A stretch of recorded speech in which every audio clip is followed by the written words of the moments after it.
그러니까 이렇게 그 러시아 제국은 전 세계의 그 강력한 영향력을 발휘하는 세계 최대의 대제국으로 자리매김하게 됩니다. 그 러시아 제국 땅이 저렇게 계속 넓어지는 만큼 이 황제의 그 권력도 좀 더 세졌겠네요. 예, 그 300년 동안의 러시아 제국의 역사 속에서 러시아 제국의 그 황제는 엄청난 권력을 행사했는데요. 그 심지어 그 절대 권력에는 아무런 제한이 없었습니다. 아예 그 종교까지 관장을 해가지고요. 러시아 제국은 이제 러시아 정교를 국교로 삼고 있었는데 백성들에게 그 황제는 하나님이 그 지상에 내려준 아버지라고 하면서 러시아 제국의 백성들은 수백 년 동안 황제를 자상한 아버지라고 부르면서 따랐어요. 그래서 이런 절대 권력이 수백 년 동안 이어지다 보니까 러시아 황실의 그 재력이 너무너무 커져서 추정이 불가능할 정도가 되었죠. 여기까지만 들으면 어떻습니까? 그냥 계속 전성기일 것 같아요. 예. 하지만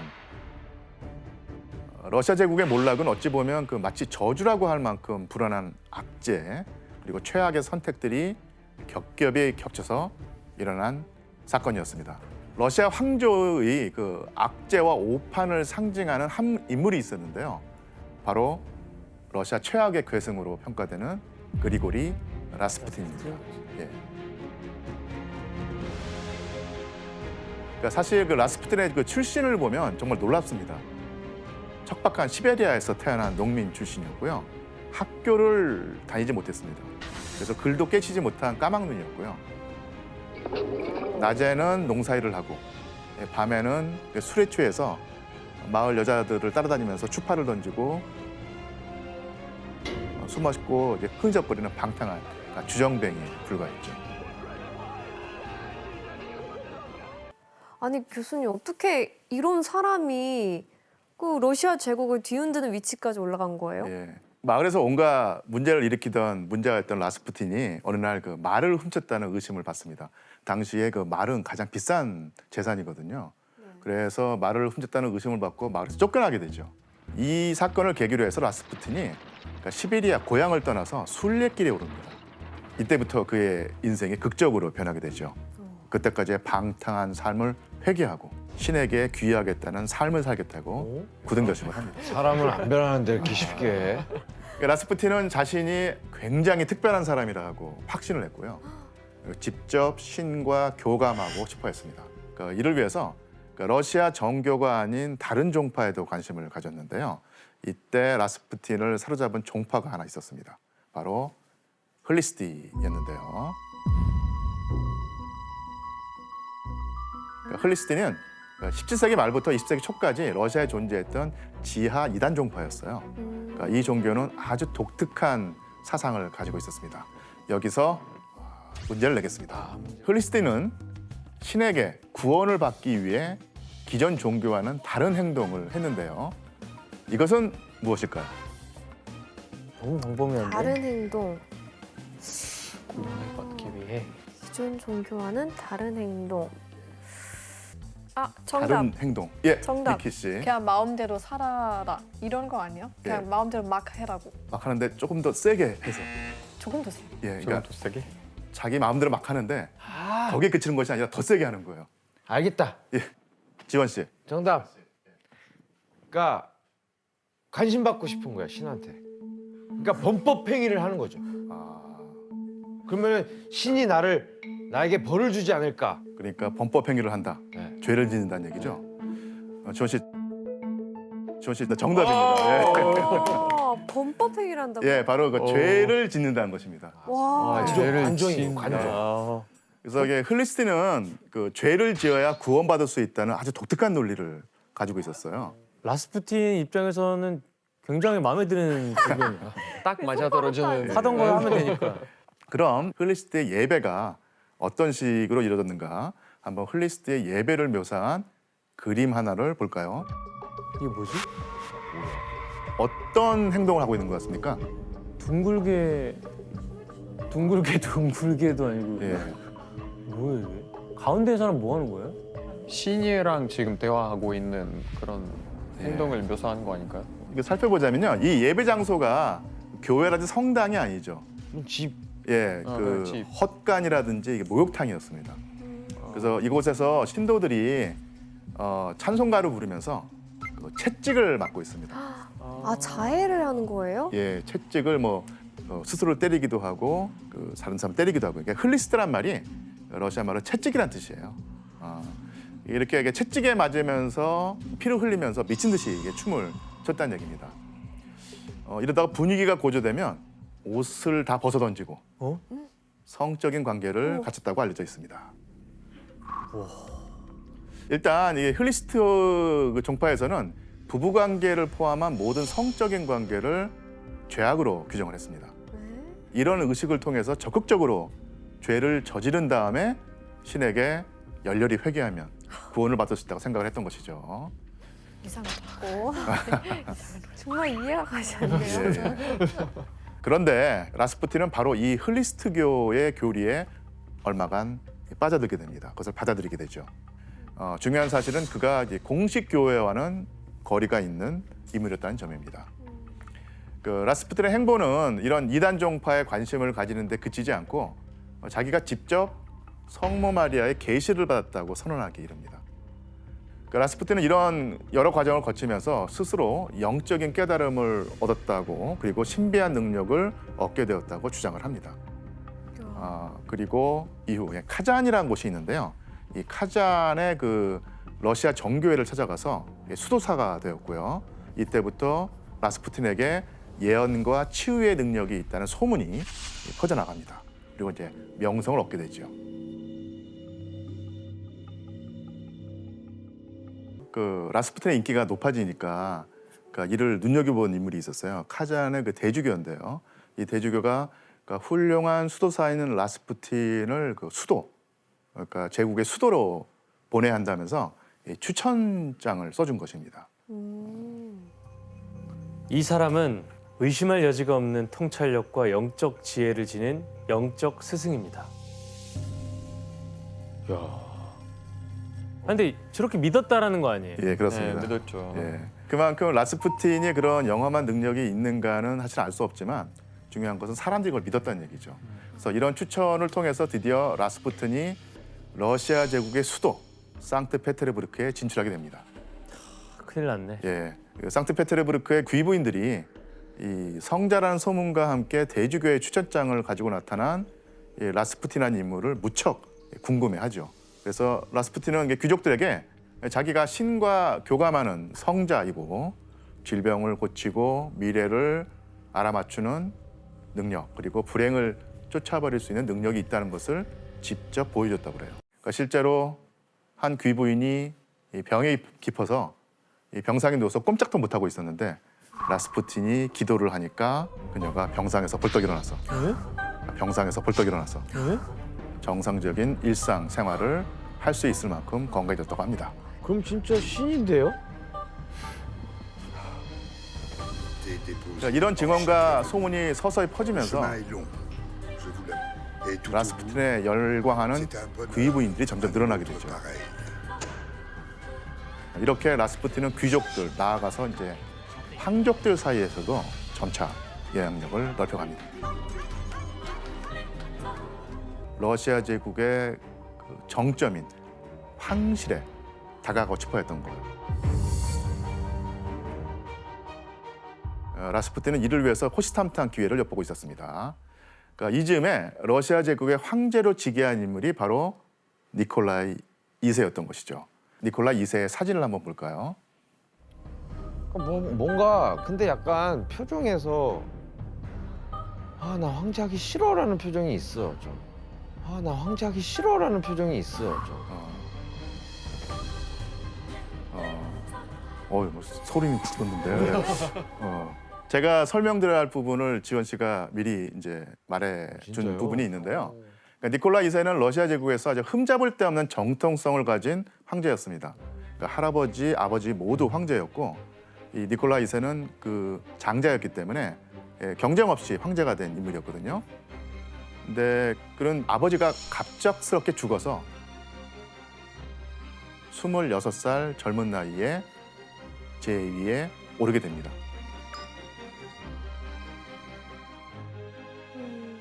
아버지가 돌아가신 뒤에 당시 니콜라 2세가 한 말을 통해서 그의 어떤 마음을 추측해 볼 수 있는데 나는 황제가 될 준비가 되어 있지 않아요. 앞으로 어떻게 해야 하나요? 나는 황제가 되기 싫어요. 통치술을 전혀 모르거든요. 그는 왜 이런 말을 한 걸까 하는 궁금증이 생기는데요. 니콜라 2세는 그 아버지가 급작스레 죽은 탓에 그 제왕 교육을 충분히 받지 못한 상태에서 제위에 오르게 되었습니다. 그래서 황태손과 황태자를 거쳤지만 러시아 제국의 황제가 될 자신이 없었던 거예요. 게다가 그는 그 마음이 아주 여린 사람이었습니다. 거대한 러시아를 강력하게 다스려야 하는 전제군주의 직위를 물려받았지만 그에게는 이 모든 것이 이게 부담스럽게 여겨졌던 것이죠. 그래도 황제면은 옆에 든든한 뭐 신복이라든지 예. 있을 거 아니에요. 그렇죠. 의지할 만한. 그래서 다행스럽게 그런 사람이 한 명 있었습니다. 그러니까 니콜라 2세에게는 마음의 위안이 되는 사람이 있었는데 바로 사랑하는 아내인 알렉산드라 황비였습니다. 황비, 그러니까 알렉산드라는 러시아 황실로 시집을 온 독일의 공주 출신이었습니다.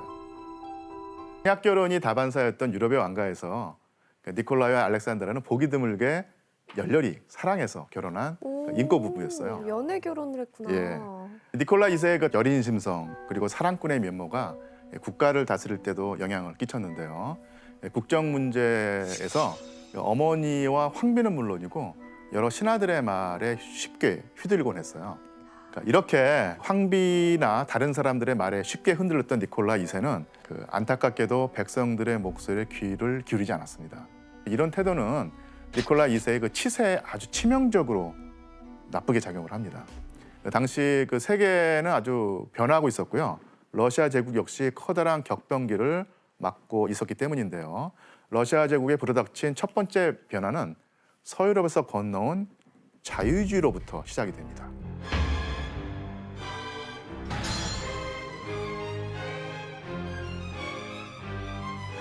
마리 앙뚜아네트 편에서 프랑스 혁명에 관해서 배웠죠. 네.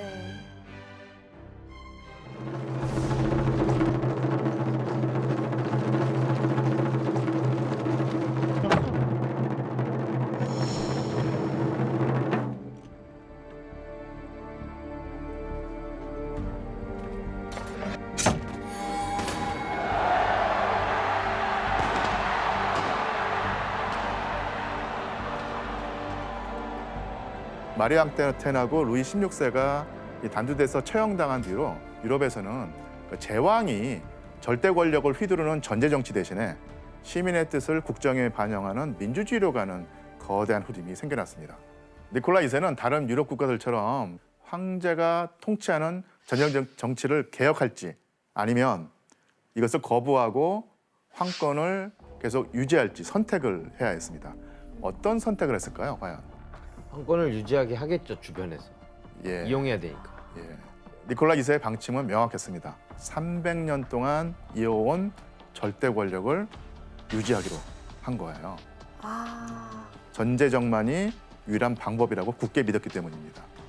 교수님 그럼 니콜라 2세가 다른 그 서유럽의 트렌드와 다르게 행동한 건 어떤 이유가 있어요? 그 니콜라 2세의 그 할아버지와 아버지의 영향이 컸습니다. 그러니까 니콜라 2세의 할아버지가 바로 알렉산드르 2세인데요. 이 알렉산드르 2세는 그 시대의 흐름을 받아들여서 러시아 제국을 그 개혁하려고 했던 군주였어요. 그런데 그 혁명가들은 황제의 개혁이 느리고 불완전하다고 생각을 했고요. 결국 혁명가들의 폭탄 테러로 암살을 당하고 맙니다. 테러 현장을 무척 참혹했는데요. 알렉산드르 2세는 이렇게 폭탄 테러에 온몸이 찢겨서 참혹하게 죽어갔고요. 이런 모습을 당시 13살의 소년이었던 그 니콜라 2세의 머릿속에 깊이 각인이 됐죠. 적개심이 생겼겠네요. 예. 뒤이어서 황제가 된 알렉산드르 3세는 그 죽음을 불러일으킨 혁명가들에게 강한 적개심을 가지고 그들을 강력하게 탄압을 했습니다. 예, 이런 배경 속에서 자라난 니콜라 2세는 조금이라도 자기가 약한 모습을 보이면 오히려 나라가 망할 거라고 확신을 하게 되었죠. 그래서 강력한 전제 군주제를 고집스럽게 이어나가려고 했던 것입니다. 그런 이유가 있었구나. 이런 시기에 그 러시아를 흔들던 또 하나의 변화는 바로 사회주의의 확산이었습니다. 소수의 자본가들만 부를 독차지해서는 안 되고 다수의 노동자들에게도 공평하게 그 부가 분배돼야 한다는 것이었습니다. 사회주의자들 역시 전제 정치를 없애고 모두가 평등한 사회를 이룩하자고 주장을 했고요. 그 중에는 20대의 젊은 사상가 레닌도 있었습니다.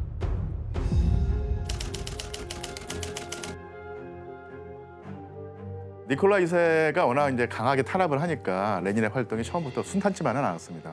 레닌은 그 혁명가이던 형이 죽은 다음에 그러니까 수도 그 상트페테르부르크에 와서 공장 노동자들을 위한 활동을 했거든요. 그러다가 위험 인물이라고 해서 체포돼서 1896년부터 한 해 동안 감옥 생활을 합니다. 그 다음에 이제 시베리아로 추방이 되고 유배를 하다가 풀려난 뒤에는 서유럽으로 망명을 하게 되죠. 외국으로 나갔던 것입니다. 하지만 그는 이게 러시아 밖에서도 끊임없이 혁명 활동을 이어나가게 되거든요. 그는 이게 볼셰비키라고 하는 그 사회주의 정당을 조직해서 이끌고요. 혁명 사상을 선전하는 신문을 펴내서 자기의 사상을 러시아에 널리 퍼뜨립니다. 레닌이 가진 사상의 특징은 그러니까 무력으로 사회주의 혁명을 쟁취해야 한다는 거였어요. 그러니까 러시아 제국의 불안정한 상황이 레닌의 영향력을 더욱 키워준 셈이죠. 그런데 이런 불안정한 국내 정세 속에서 니콜라 2세는 또 한 번 자충수를 두게 됩니다. 1904년에 일본과의 전쟁에 돌입을 했던 거예요. 예. 러일 전쟁이요. 예, 바로 아. 러일 전쟁입니다.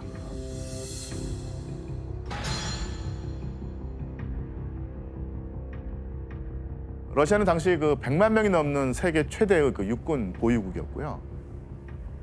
거대한 함대, 그러니까 해군까지 가지고 있었기 때문에 빠르게 승기를 잡을 거라 생각을 했죠.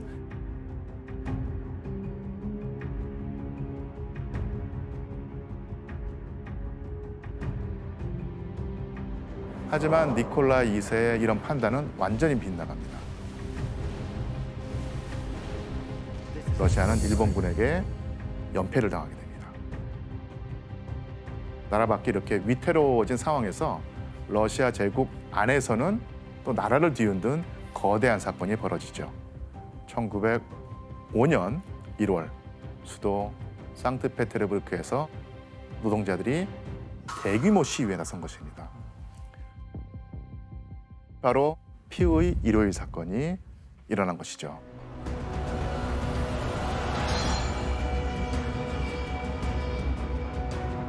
당시 그 비인간적인 노동 환경 속에서 저임금과 장시간 노동에 시달리던 노동자들이 참다 못해서 들고 일어납니다. 이때까지만 해도 노동자들은 황제를 만나서 직접 자신들의 어려움을 호소하면 황제가 이런 문제를 해결해 줄 것이라고 생각을 했습니다. 그래서 노동자들은 그 황제 궁전을 향해서 평화 행진을 하게 되는데요. 수만 명의 사람들이 거리를 가득 메웠습니다.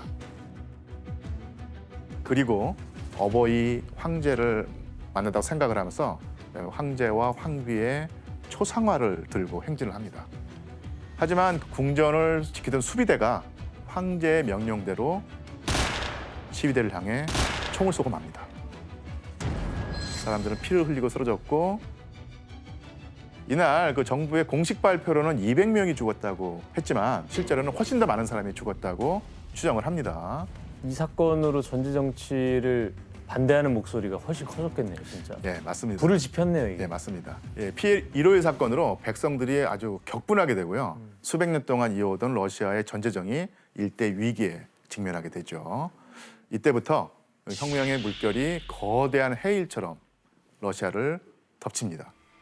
상트페테르부르크는 물론이고 모스크바에까지도 총파업의 불길이 번져나갔고요. 하지만 니콜라 2세는 더욱 무자비하게 혁명을 진압하려고 들었어요. 혁명가들은 더욱 격렬하게 대항을 했습니다. 이 시기에 러시아 전역은 그야말로 전쟁터나 다름없었습니다. 와. 시대의 흐름을 읽지 못하고 백성들의 목소리를 듣지 않았던 황제의 결정이 러시아 제국에 엄청난 위기를 불러온 셈이죠. 이게 진짜 소통이 안 됐구나. 그런데 이 시기 그 니콜라 2세는 혼란에 빠진 나라를 돌아볼 여유가 없었어요. 바로 니콜라 2세 아들 황태자 알렉세이 때문이었습니다. 왜? 너무 귀엽다. 그 하나뿐이었던 아들 말씀하시는 거죠? 그렇죠. 황태자 알렉세이는 정말 귀하게 얻은 아들이었거든요. 황제 부부는 결혼 후 연달아 4명의 아이를 낳았지만 모두 공주였고 이제 후계자가 될 아들을 낳아야 한다는 엄청난 압박을 받고 있었습니다. 그러니까 러시아 제국에서 황제의 권력이 안정되려면 황제에게는 반드시 건강한 후계자가 있어야 했기 때문입니다.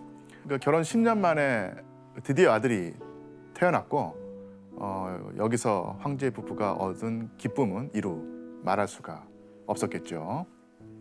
그런데 황태자가 태어난 지 얼마 지나지 않아서 이 기쁨이 커다란 비극으로 변하고 맙니다. 에?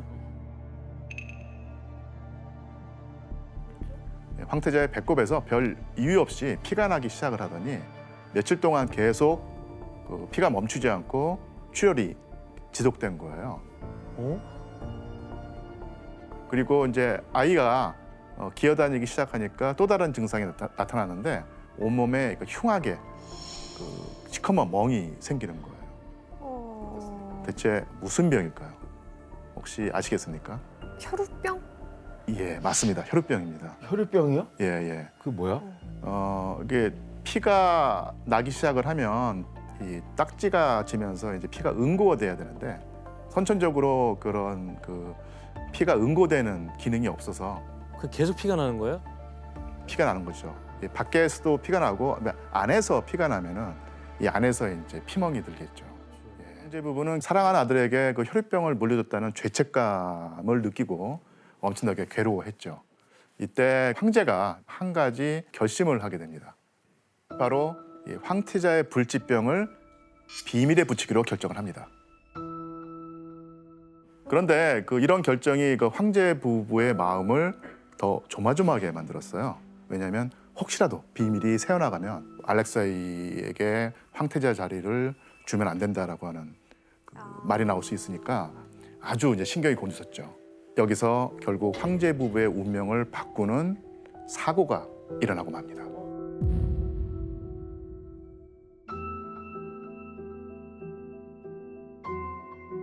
어린 황태자가 놀다가 넘어진 거예요. 큰일 나는데. 예, 그래서 다른 아이들 같으면 뭐 잠깐 울다가 일어났겠지만 이 혈우병 환자였던 황태자에게는 생명을 위협하는 중대 사고였습니다. 넘어지면서 뇌출혈이 생겼고요. 피가 안 멈출 예, 텐데. 피가 멈추지 않으니까 다리가 퉁퉁 부어올랐어요.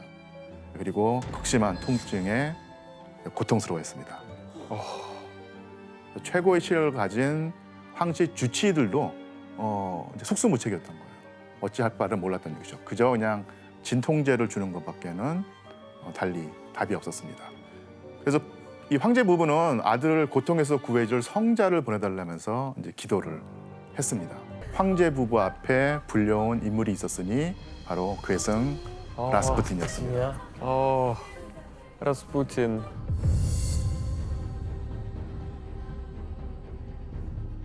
그러니까 이즈음 라스푸틴은 상트페테르부르크에서 치유력을 가진 성자로 이름을 날리고 있었고요. 자신을 추종하던 그 황실 가족의 소개를 받아서 황제 부부를 만나게 됩니다. 당시 러시아 제국에서는 기적을 행하는 성자가 진짜 있다고 믿었습니다.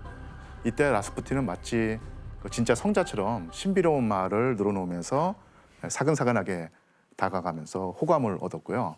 라스푸틴을 두고 우리가 찾던 성자라고 생각을 하면서 기뻐했다고 합니다. 넘어갔네. 결국 국가기밀인 황태자의 혈우병까지 라스푸틴에게 털어놓게 되는 거예요. 그러니까 이때부터 라스푸틴은 황태자가 아플 때마다 궁에 불려와서 알아누운 황태자의 침대 머리맡에서 열렬히 기도를 하게 됩니다. 라스푸틴이 기도를 마친 다음 날 거짓말처럼 황태자의 출혈이 멎어버린 거예요. 말도 안 돼. 말도 안 돼. 뭐야? 이런 우연이 있을 수 있어요? 실제로 그랬습니다. 라스푸틴이 어떤 방법으로 황태자의 출혈을 멈췄는지는 지금까지도 그 미스터리예요. 황태자가 아플 때마다 황제 부부는 라스푸틴에 대한 믿음을 더욱 이제 강하게 가지게 됩니다. 참나. 그래서 한 번은 라스푸틴이 그 수도 상트페테르부르크를 떠나서 다른 곳에 있을 때 또 황태자가 이제 피를 흘려가지고 죽기 직전까지 갔던 일이 있었어요. 이런 상황에서 죽음을 예감한 황제 부부가 성직자를 불러서 황태자의 그 사망 미사를 치를 정도로 아주 위독한 상황이었습니다. 그런데 이때 라스푸틴이 기도를 하니까 또 위독하던 황태자가 기적처럼 살아난 거예요. 기적처럼. 죽기 일부 직전까지 가. 의사도 손을 놓은 상태에서 말이 돼? 죽을 뻔한 아들이 기적처럼 치유되는 그 상황을 접하게 된 황비의 눈에 라스푸틴이 어떻게 보였겠습니까? 진짜 뭐 신의 뭐 대리인이다. 그렇죠. 성자죠, 그렇죠. 예, 성자. 이 알렉산드라 황후는 하나님께서 러시아 황실을 지키기 위해서 라스푸틴이라는 성자를 보내줬다고 굳게 믿게 된 것이죠. 그래서 라스푸틴을 자주 불러서 황태자와 함께 있게 하고 아들의 목숨을 구해주는 유일한 존재로 여기면서 간절하게 매달리게 됩니다. 근데 자기 아들이 죽다 살아났으면 그렇게 믿을 수 그럴 있을 것 수밖에 같아요. 없지. 충분히 예. 그런 상황에서 어떻게 한 무슨 짓을 한 거야? 라스푸틴은 황태자를 치유한다는 명목 아래 황비와 자주 대화를 나누면서 이 불안한 황비의 마음을 파고들게 되죠. 괴로운 황제의 마음에도 깊숙이 파고들어서 황제의 신뢰까지 얻게 되죠. 그래서 니콜라 2세가 즉위 이후부터 그 정치면 정치, 전쟁이면 전쟁 어느 것 하나 뜻대로 되는 게 없었어요. 그래서 마음이 불안하고 괴로울 수밖에 없었죠. 흔들리지 않은 지지가 필요한 상황이었습니다. 그리고 황제가 믿음을 가진 대상은 바로 이제 백성들이었어요. 러시아 제국의 순수한 순진한 백성들은 여전히 황제를 아버지로 모시면서 지지하고 사랑한다고 믿고 싶었던 것입니다. 그런데 라스푸틴이 멀리 시베리아에서 온 농민 출신의 수도사였잖아요. 네. 그래서 황제의 눈에는 이 라스푸틴이 순수한 백성들의 목소리를 자기에게 전하는 성자로 보였던 것입니다. 예. 라스푸틴 말만 듣겠네요. 그럼. 예. 이 상황에서 라스푸틴은 수시로 이제 황궁에 드나들면서 황제 가족을 장악했습니다. 당시 한번 사진을 볼까요?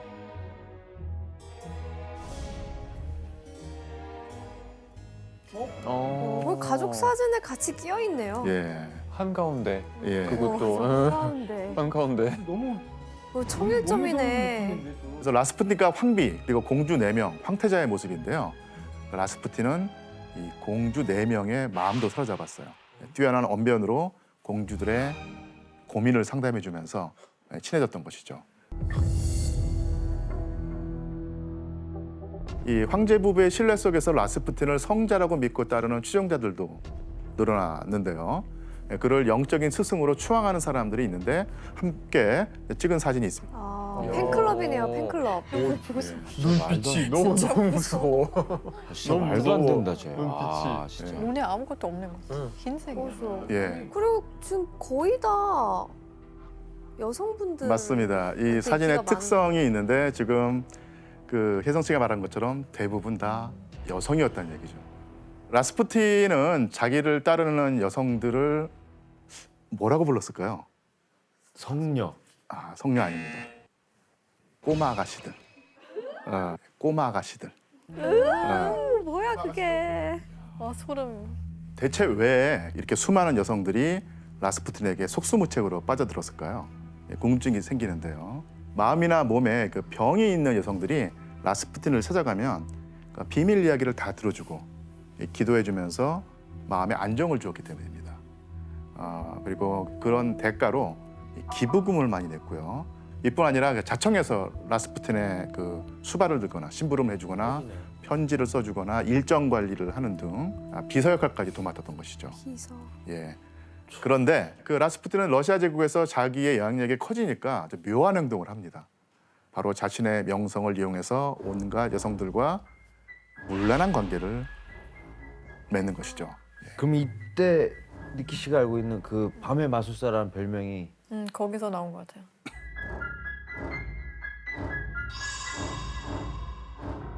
그리고 아까 그 홀리스트 얘기 나왔잖아요. 거기서 그대로 가져가. 그냥 사이비 교주가 맞는 표현이네요. 예. 근데 왜 이렇게 막는 사람이 없었어요? 예, 당연히 여기저기서 말이 나올 수밖에 없겠죠. 교회도 라스푸틴을 이제 비난을 했는데, 네, 교회 지도자들이 라스푸틴이 이단 종파에 빠져 있다. 그리고 수녀를 유혹하고 강간하려 했다고 비난을 하고, 그러니까 신도와 집단 난교를 한다고 주장을 했습니다. 그러니까 신문에서는 일제히 라스푸틴을 사기꾼이라고 비난을 하죠.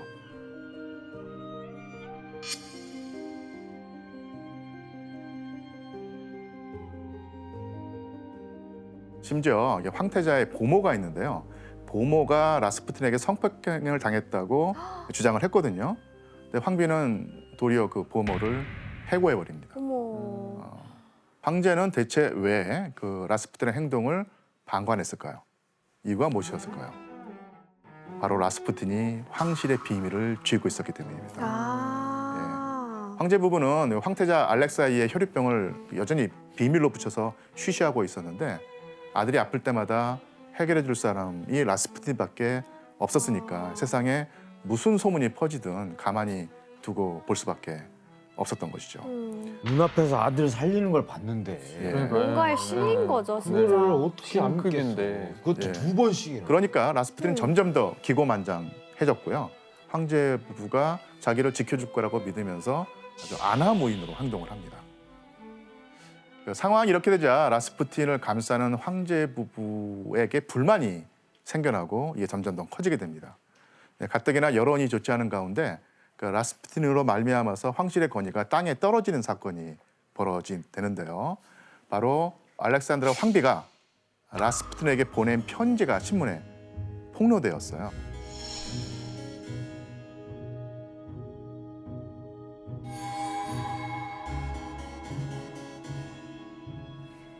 내가 바라는 것은 단 하나. 당신의 어깨에 기대 잠드는 거예요. 나는 당신을 사랑하고 믿어요. 당신을 곧 만날 수 있는 기쁨을 허락해 주세요. 당신에게 따뜻한 키스를 보내요. 나는 당신 앞에서 한갓 어린아이에 불과하답니다. 야, 이건 약간 이거는 연애 편지네. 예, 당연히 그 황비의 편지를 신문에서 읽은 러시아 사람들이 황비가 라스푸틴하고 문란한 관계를 갖는 게 분명하다고 이제 확신하게 됩니다. 저 황비가 쓴 편지를 보면 예. 그 황비와 라스푸틴의 뭔가 이상한 관계가 예. 어느 정도 사실인 것 같은데요? 그러니까 그런 느낌을 주긴 하는데, 그 역사가들은 그 알렉산드라 황비와 그 라스푸틴 사이에 그런 관계가 있었다고 믿지 않습니다. 그러니까 라스푸틴은 자기의 권세가 니콜라 2세의 절대적인 믿음에서 나온다는 것을 너무나도 잘 알고 있었거든요. 그런데 그 황제의 신임을 조금이라도 해칠 가능성이 있는 일을 할 리가 없죠. 근데 문제는 뭐냐면 그렇게 믿는 사람들이 많았다는 얘기죠. 여론이 나빠질 수밖에 없었습니다. 당시 황비와 라스푸틴의 관계를 조롱한 만평이 있습니다. 한번 볼까요? 좀 아유. 되게 유명한 그림인데 여기서도 이 단어가 의미를 갖고 있는 것은 전제정이에요. 전제정? 네, 전제정인데 근데 이 단어 자체가 조금 더 다르게 읽어보면 혼자서 받들다, 손에 들다라는 뜻을 갖고 있는 단어예요. 그래서 실제로 러시아 사람들이 조롱하는 게 라스푸틴의 황비의 가슴을 손에 들고 있다라는 뜻으로 이제 말장난을 하면서 조롱을 했던. 라스푸틴과 황후 관련된 노래도 있어요? 아, 네, 맞아요. 아마 다들 좀 한 번쯤 들어봤을 것 같은데 보니 엠이 부른 노래 있거든요.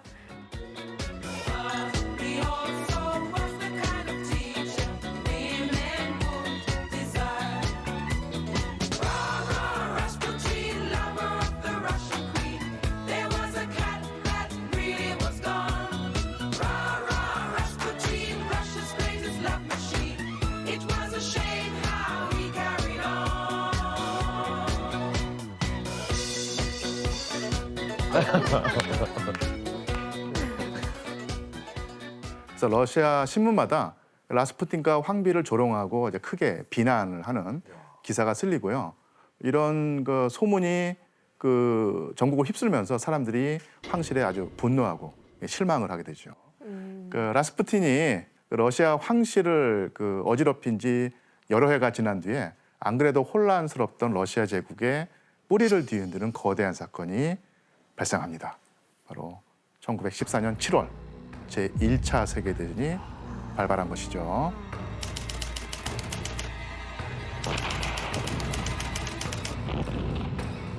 독일이 오스트리아와 손을 맞잡고 전쟁 준비를 시작합니다. 공격에 대비한다고 생각한 니콜라 2세가 고민 끝에 제1차 세계대전에 참전하기로 결정을 합니다. 전쟁 초반에 러시아 제국은 아주 자신만만했어요. 하지만 상황은 예상과 달리 흘러갑니다. 제1차 세계대전 같은 그 장기 전쟁에는 그 막대한 전쟁 물자가 필요한데 그런 전쟁 물자를 생산해서 보급하기에는 러시아의 생산 능력이 독일에 비해서 부족했던 거예요. 그래서 전쟁에서 이길 수가 없었던 것이죠. 보급이 잘 안 됐고. 예. 그래서 러시아의 패전이 계속되는 상황에서 니콜라 2세는 이 난국을 타개하기 위해서 중대 결정을 내리는데요. 그리고 이 결정은 흔들리던 러시아 제국을 그야말로 벼랑 끝까지 몰고 가게 됩니다. 이 벨라루스의 모길요프에는요. 사실 벨라루스어로는 마힐료우라고 하는데 이 도시에는 제1차 세계대전 당시에 러시아군의 총사령본부가 있었습니다.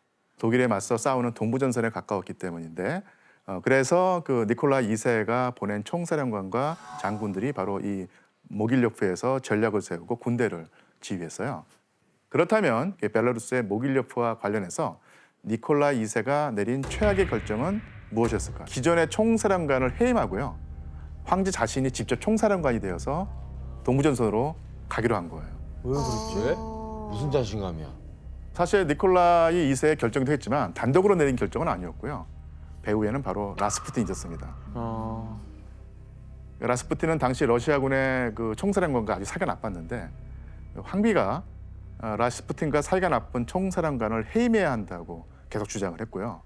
황제는 이 황비의 이야기를 그대로 받아들인 거예요. 게다가 니콜라 2세 역시 제1차 세계대전에서 승리하기 위해서는 황제인 자신이 직접 전쟁터에 있어야 한다고 굳게 믿었던 것이죠.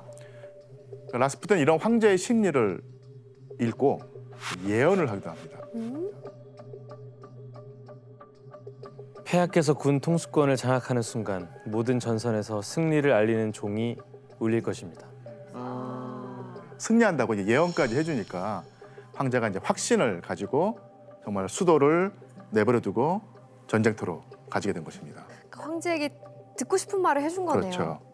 황제가 총사령관이 되어서 수도를 떠나서 전선으로 간다는 것은 러시아 제국의 정부, 통치를 황비의 영향 아래 두는 것이고 이것은 곧 라스푸틴의 손에 러시아의 운명을 맡긴다는 뜻이었죠. 자, 그러면 황제가 이 수도를 비운 사이에 러시아의 국정은 어떻게 됐을까요?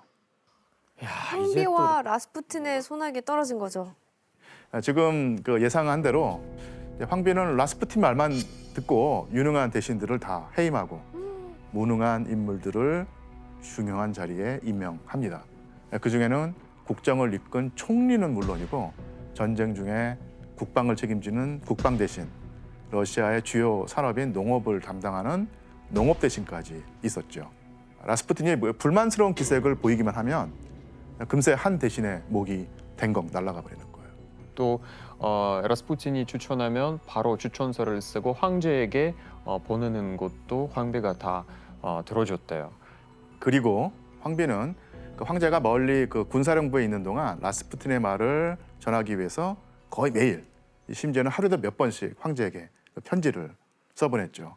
황제 부부가 전쟁 기간에 주고받은 편지와 전보는 약 1,600통에 다다릅니다. 당시 그 황비의 편지를 혜성 씨가 한번 읽어봐 주시겠어요? 네. 우리의 벗을 믿고 그분의 말씀에 귀를 기울이세요. 그분의 마음속에는 러시아가 들어있어요. 그분께 모든 걸 맡기고 그분의 인도를 받으세요.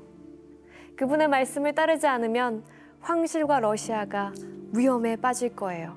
그러면은 이제 라스푸틴이 전쟁도 관여해요? 예. 에?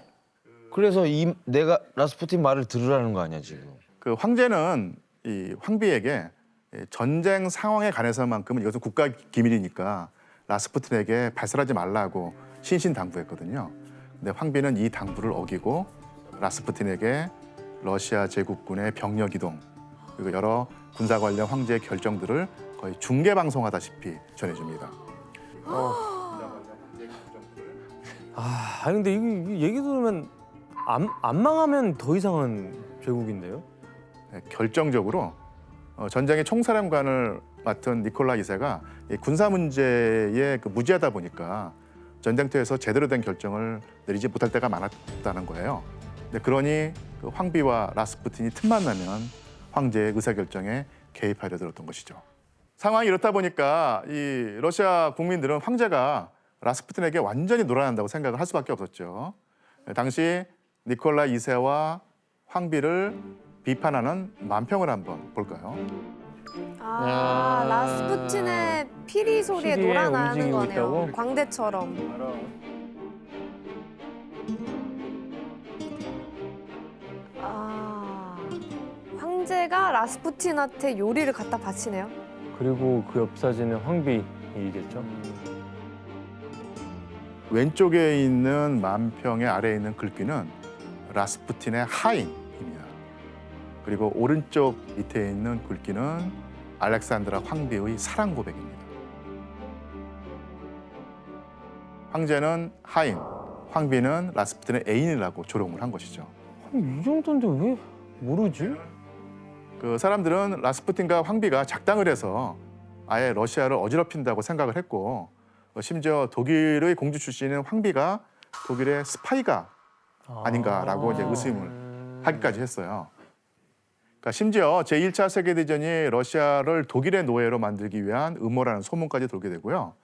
이런 황당한 소문을 사실로 믿을 만큼 이 시기에 황실에 대한 민심이 땅에 떨어졌던 것입니다. 그래서 황족들이 황비를 찾아가서 상황을 바꾸려고 한번 애써봅니다. 하지만 황비는 귀를 닫고 아무 말도 듣지 않으려고 했어요. 이제 러시아 제국의 황족들에게는 어떤 결단이 필요했어요. 그 주동자는 바로 펠릭스 유스포프 공작인데요. 자, 그 유스포프가 과연 어떤 조치를 취했을까요? 바로 라스푸틴을 자기의 저택에 초대해서 독살하기로 한 거예요.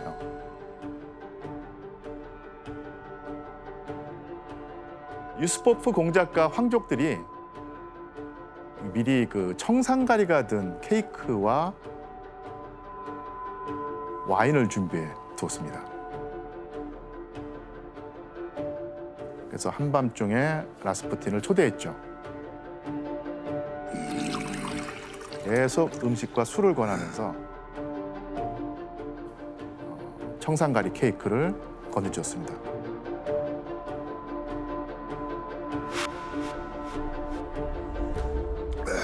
이때 이 청산가리 케이크를 잔뜩 먹은 라스푸틴은 끄떡도 하지 않았던 거예요. 예. 아니 어떡해요? 뭔데 이게 말이 안 돼. 독을 먹었는데 어떻게 예, 심지어 청산가리가 든 그 와인까지 여러 잔 들이켰는데요. 아무렇지도 않다는 듯이 계속 이 수다를 떠는 거예요. 와, 이거 진짜 미스테리한데요? 그러다가 그 구석에 놓여 있는 기타를 발견하고요. 유스포프 공작에게 신나는 노래를 불러보라고 합니다. 그리고 음악 감상을 하죠. 무려 2시간 동안이나. 귀신이야? 이때 독사를 주도한 유스포프 공작이 어떤 기분이었을까요? 진짜 패닉에 빠질 것 같아요. 이거 진짜 못 죽이나? 뭐 이렇게 생각했어. 진짜 신인가? 이럴 수도 있겠네. 유스포프 공작은요, 그 라스푸틴이 그 죽을 기미조차 보이지 않으니까 너무 겁에 질린 나머지 다른 방법을 생각하게 됩니다. 바로 총입니다. 그렇지 확실하지 그거. 그렇지 확실하지. 예, 총을 가져와서 곧장 라스푸틴을 향해서 쏘았던 거예요.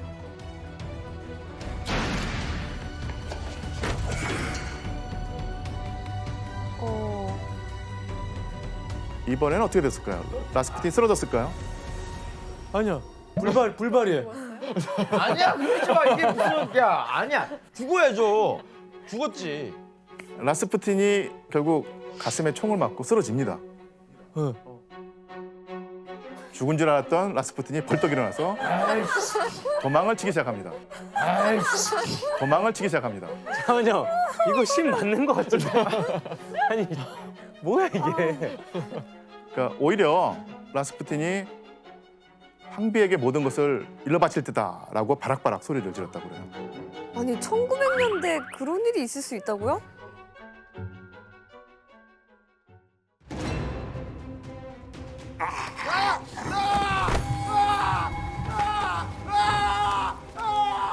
황족들이 더욱더 공포에 질립니다. 결국 놀라는 황족들이 다시 총을 쐈는데 두 번째 총알에도 죽지 않았죠. 왜? 두 번째도 아니 그 진짜 사람이 아닌 것 같은데요, 이 정도. 아 진짜 호러 영화다. 네, 결국 이 황족들이 라스푸틴의 이마 한가운데 총을 맞춘 거예요. 그제서야 쓰러져 죽습니다. 와. 황족들은 죽은 라스푸틴의 두 손과 두 발을 밧줄로 꽁꽁 묶어서 강에 내다 버립니다.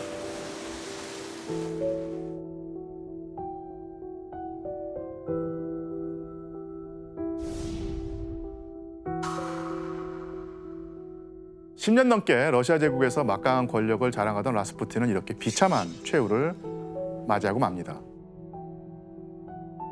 근데 이 라스푸틴이 워낙 대단한 사람이었으니까 이 그쵸. 죽음을 둘러싸고 루머도 엄청 많았을 것 같아요. 소문이 엄청 많았고요. 그 중에 하나가 이제 라스푸틴이 유수포프를 성희롱했다고 하는 소문이 있고, 여기 이제 분노한 유수포프 공작이 라스푸틴의 그 중요한 부위를 절단하고 그게 바로 이제 박물관에 지금 전시되어 있다는 그런 소문까지도 있습니다. 야. 사실 모든 악의 원흉처럼 저희가 지금 느낀 라스푸틴이 없어졌으니까 예. 정신을 좀 차리셨네요, 황제 부부는. 황제는 전쟁에서 연일 패배하고 황비는 시시때때로 라스푸틴의 무덤을 찾아가서 슬퍼하기에 바빴고요. 그러니까 이제 국정이 제대로 돌아갈 리가 없겠죠. 이제 러시아 전역에서 황실에 대한 분노가 아주 그냥 솟구칩니다. 진작 나왔어야 했어요. 라스푸틴이 죽은 뒤 불과 석 달 뒤에 러시아에는 혁명의 물결이 일어납니다.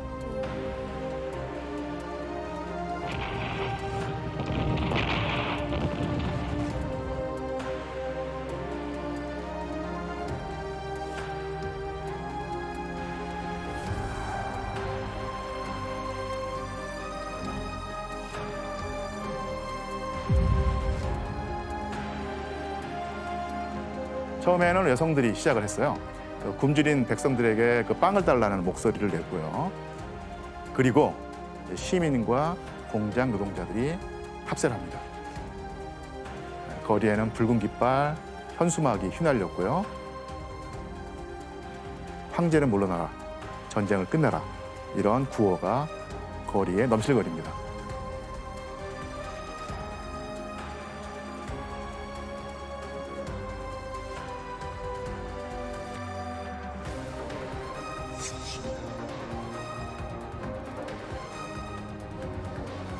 이런 시민의 요구에 그 황제는 어떻게 대응을 했을까요?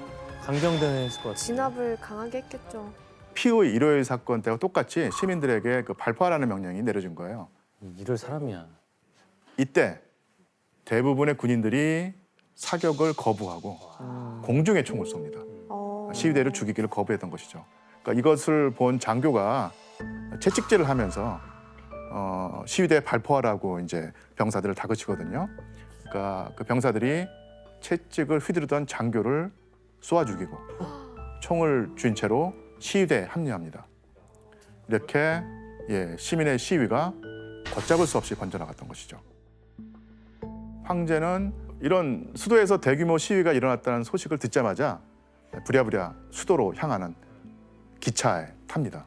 결국 니콜라 2세는 기차 안에서 중대한 성명서를 작성합니다. 성명서의 내용은 바로 황제 자리에서 물러나겠다 이것이었어요.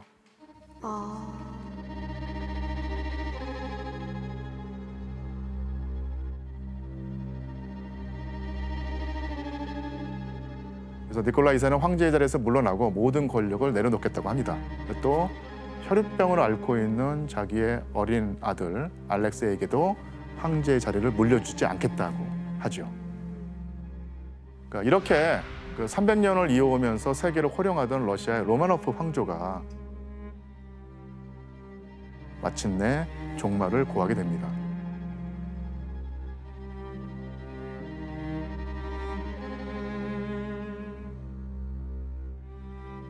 자, 그리고 황제와 전제정이 사라진 러시아 제국에는 임시정부가 들어섭니다. 그럼 그 황제 가족들은 그러면 어떻게 되는 거예요? 혁명 이후 황제와 가족들의 운명을 보여주는 사진이 한 장 있습니다. 한번 같이 볼까요?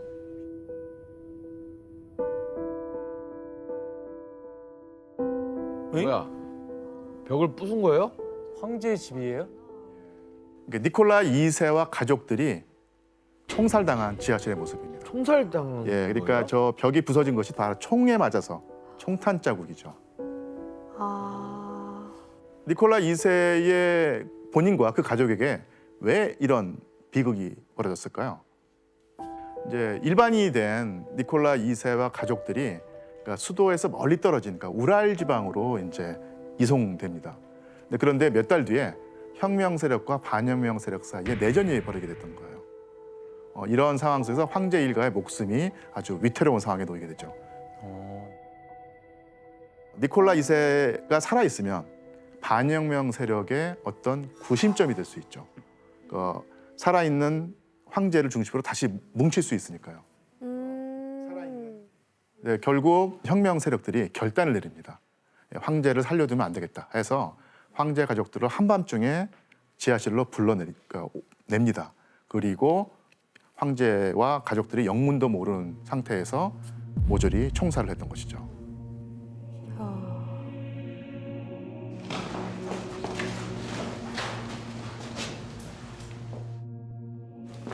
Господи, прости их, не ведают, что творят.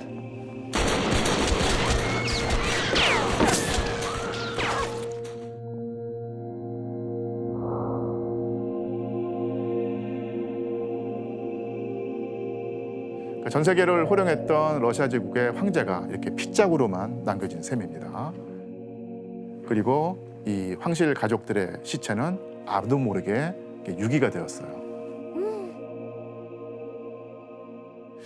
여기서 그 라스푸틴이 죽기 전에, 죽기 직전에 황제 부부에게 쓴 편지가 있어요. 저는 1917년 1월 이전의 생을 마감할 듯한 예감이 듭니다. 만약 제가 평민 암살자, 특히 제 형제인 러시아 농민의 손에 죽는다면 폐하는 우려하지 않으셔도 됩니다. 폐하의 자녀들은 수백 년을 군림할 것입니다.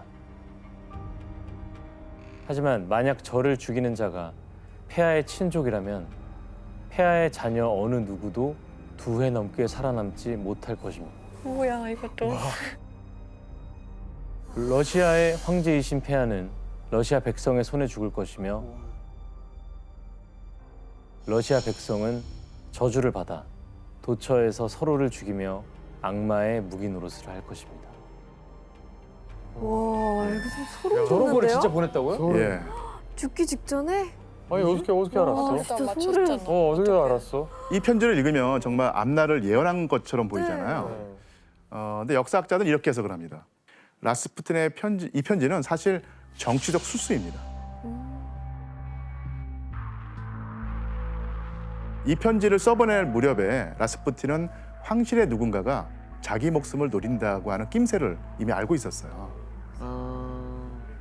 그래서 황제가 가장 아끼는 존재가 바로 이제 가족과 이제 그 아들이기 때문에 이 아들의 목숨이 뭐 위태롭다 이런 식의 어떤 그 협박을 하면서 자기 목숨을 지켜달라고 황제 부부에게 보내는 탄원서. 어찌 보면 예언의 형식을 빚은 은근한 협박이었던 것이죠. 야, 이날 소름 돋는다 갑자기. 와. 그러네요. 자, 황제의 죽음 이후에 러시아 제국이 이제 몰락을 했는데 러시아는 어떻게 됐나요? 그 러시아에서는 그 치열한 내전이 그 3년 넘게 이어졌고요. 그러다가 마침내 1922년 피비린내 나는 내전에서 승리한 레닌과 볼셰비키가 중심이 되어서 소비에트 연방, 즉 소련이 만들어집니다. 소련. 세계 최초의 사회주의 체제가 탄생을 한 셈이고요. 그리고 70년 뒤에 1991년에 소비에트 연방이 해체되면서 지금의 러시아가 다시 세워진 것이죠. 역사에 만약에 그 만약이란 가정은 없지만 우리는 이 시점에서 몇 가지 가정을 해볼 수 있는데요. 만약 니콜라 2세가 황태자의 혈유병을 비밀로 하지 않았다면 어떻게 됐을까? 만약 그 니콜라 2세가 라스푸틴에게 의지하지 않았다면 어떻게 되었을까? 그리고 만약 황제 일가가 민주주의를 요구하는 국민의 목소리에 좀 더 귀를 기울였다면 어땠을까? 그러니까 시대가 변하고 있었지만 니콜라 2세는 그 낡은 전제 정치에 대한 확고한 믿음을 버리지 않았던 것입니다. 그래서 잇따라 최악의 결정들을 했고 이 결정의 폐단이 차곡차곡 쌓여서 마침내 거대한 제국을 잃어버리는 지경에 이르렀던 것입니다. 치명적인 독을 먹고 수차례 나르는 총탄을 맞고도 멀쩡히 살아있는 남자가 있다면 믿으시겠습니까? 얘네 다이아드가 됐죠. 아이언맨인가요? 이거 다 영화 속 인물. 그러니까 영화 속 인물밖에 안 떠오르는데. 실제로? 실제 인물입니다.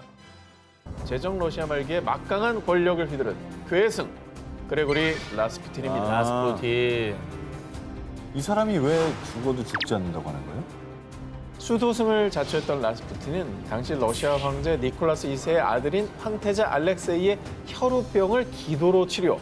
이 일을 계기로 황제와 황후의 무한 신임을 받았고요. 제정 러시아 정계의 비선 실세로 떠올랐습니다. 그 뭐 기도로 치료를 했다 이거는 뭐 사실 믿기 힘들고요. 그러니까 우연히 타이밍이 맞았다 타이밍이 정도로 맞은 해석을 거지. 해야 될 텐데. 나을 때도 난 거야. 신비로운 능력으로 제정 러시아를 주무른 라스푸틴. 그러자 그를 견제한 황실 측근들은 라스푸틴을 암살하기로 계획. 1916년 12월 29일 황족 유스포프 공작은 파티를 빌미로 자택에 라스푸틴을 초대했는데요. 그런데 청산가리를 먹었는데 왜 죽질 않는 거야? 라스푸틴이 분명 치사량의 청산가래가 든 케이크를 먹고도 끄떡없이 멀쩡하게 파티를 즐기는 겁니다. 결국 기다리다 지친 유스포프 공작은 라스푸틴을 저격. 총에 맞은 라스푸틴은 쓰러졌는데요. 그런데 말입니다. 죽은 줄 알았던 라스푸틴이 마치 좀비처럼 벌떡 일어나 유스포프 공작을 공격. 저 정도면 죽이려고 하다가 믿게 되겠다. 라스푸틴님 이러면서 제가 의심한 제가 죄인입니다. 저를 죽여주시옵소서. 와, 아니 청산가리도 먹고 벌떡 일어나서 반격하고 이거 뭐 좀비 아닙니까 이 정도면? 아직 놀라시긴 이릅니다. 당시 대기하던 암살 공모자들이 깜짝 놀라 라스푸틴을 향해 수차례 총탄을 발사. 겨우 그를 제압해 강물에 던져버렸는데요. 그런데 더욱 미스터리한 점은요. 사흘 뒤 라스푸틴이 시신으로 발견됐을 당시 그를 꽁꽁 묶었던 밧줄이 풀려있는 상태였다고 합니다. 저 사람 물에서까지 살아나와가지고 유스포프 찾아갔으면 거의 기절했겠는데. 아, 그건 뭐 맹신이지. 라스푸틴. 의심한 저를 용서하시옵소서. 누님. 이렇게 되는 건가? 야, 이거 너무 무서운데? 청산가리고 총이고 이 사람한테 소용없다는 얘기네. 그런데 말입니다. 미스터리는 이뿐만이 아닙니다. 내가 황제 친척에게 죽임을 당하면 황실은 머지않아 몰락할 겁니다. 실제로 그가 사망한 다음인 1917년 러시아 혁명이 발발, 러시아 황실은 몰락했습니다.